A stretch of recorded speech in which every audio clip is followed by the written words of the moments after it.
In today's video, I am going to teach you how to add site-wide animation Squarespace. To begin, log into your Squarespace dashboard and open your main website by clicking the preview thumbnail. This takes you into the site editor where you can make visual changes to the overall design of your website. Once you are inside, go to the top left corner and click Edit.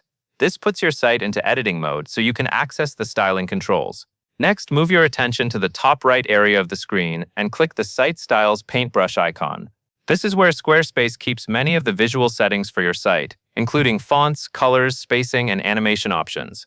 When the Style panel opens, scroll down past the main font and color sections.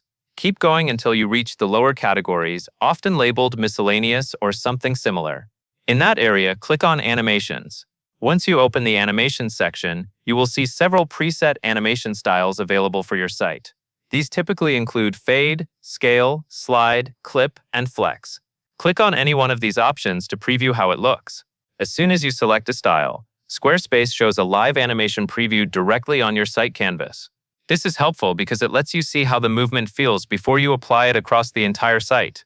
Take a moment here to compare the styles. Fade usually gives a softer and more subtle look, while options like slide or flex can feel more dynamic.